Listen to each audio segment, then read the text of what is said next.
In today's video, I am going to be talking about the 5 aspects of financial reality.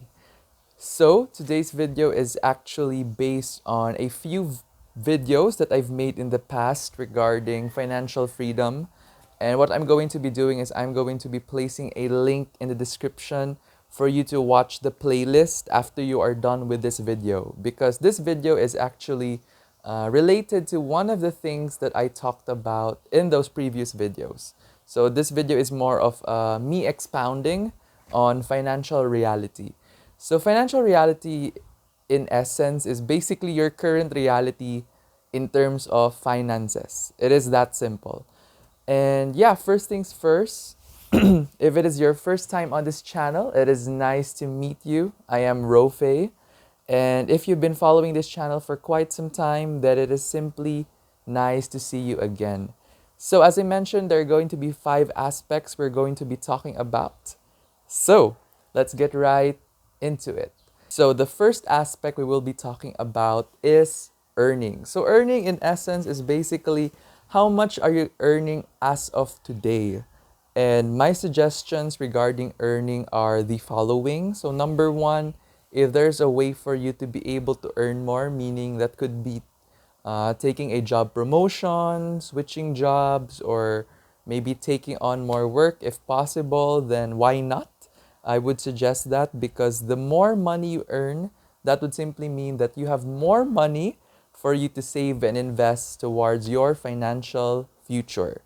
And another suggestion I would give regarding earning is best if it is result based instead of time based, meaning you are paid based on results. So if you're able to do, work instead of doing it for 8 hours, you're able to do it just within 4 hours and still get paid, then why not? That would be my suggestion regarding earning. The second aspect that we need to look into is managing. So, of course, you're already earning money, which is great.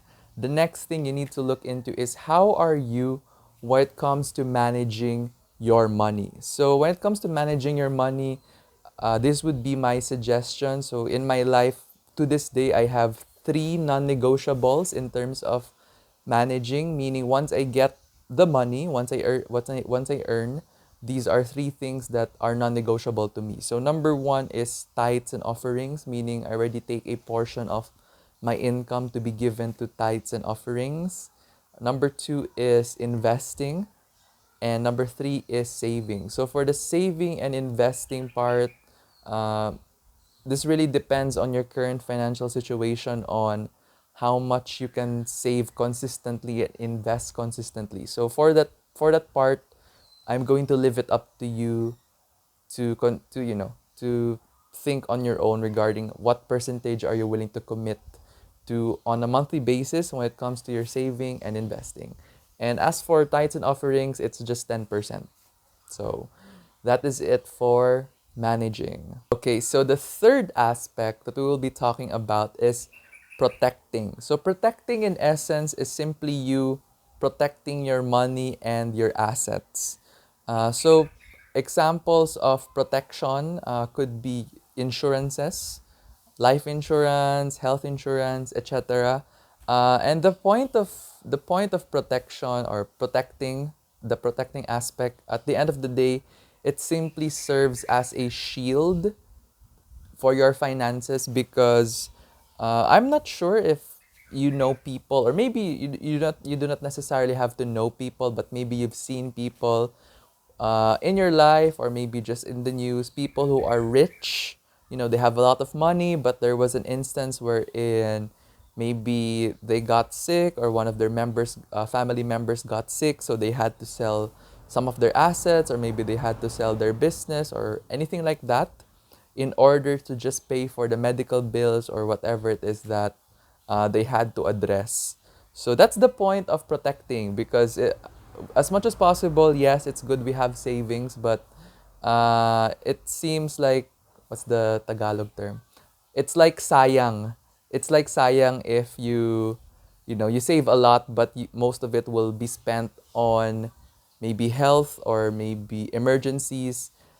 instead of it just being saved. And if the emergency is something that could be protected against by insurances, then I suggest that you're better off just getting insurance instead of having to dump in your savings in order to address whatever it is that needs to be addressed. So that it's at the end of the day, as I mentioned, it is simply a shield for your finances. Okay, so the fourth aspect that we'll be talking about is growing.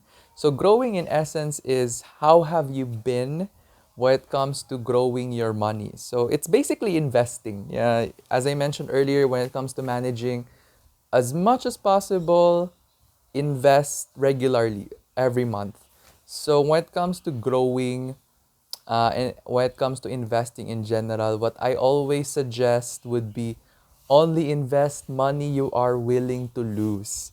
Meaning, example, do not invest your child's education fund, do not invest maybe your wedding fund or something like that. The point of it is because if the investment were to go sideways, it would not affect you. And that is the point of what I mentioned earlier, which was only invest money you are willing to lose, money you are comfortable with losing if ever things were to go south. So, anyway, there are two kinds of investments in general. So, number one would be low risk, low reward, and number two is high risk, high reward. So, what I would suggest is if you're just relatively new to investing, I would suggest that you begin with low risk and low reward investments. Why? It's because you're still new to it, and what's good about it is your money still has a bit more security compared to if you went to higher risk immediately and you lose all your money, and you're gonna end up having a bad experience when it comes to investing. So that's why I suggest that you just go with low risk, low return first, and then later on, once you already have a bit more courage, you already understand investing a bit more, and you already have enough invested in low risk, low return, you can move on to high risk, high return. So it's simply a suggestion. At the end of the day, it's completely your money, it's your choice. It's, as I mentioned, just a suggestion. Lastly, the fifth aspect that we will be talking about is diversifying. So, diversifying in essence is actually just making sure that you are balanced in terms of the other aspects of financial reality. So, meaning you do not have too much investments, but you do not have too much investments, or maybe that could also mean that you are not under protected when it comes to your protection in terms of financial reality.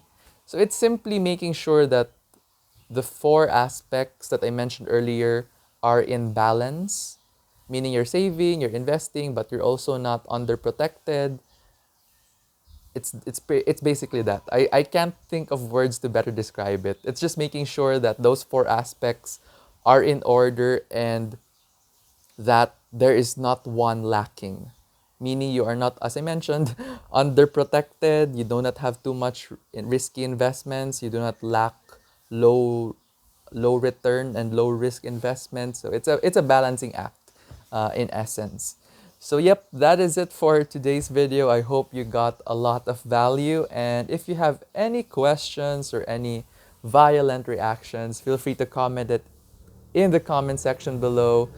And if there's anything else you want to learn about, feel free to comment and I will make a video about it if I can. So that is it for today's video. Thank you for watching until the very end. And of course, you know the drill.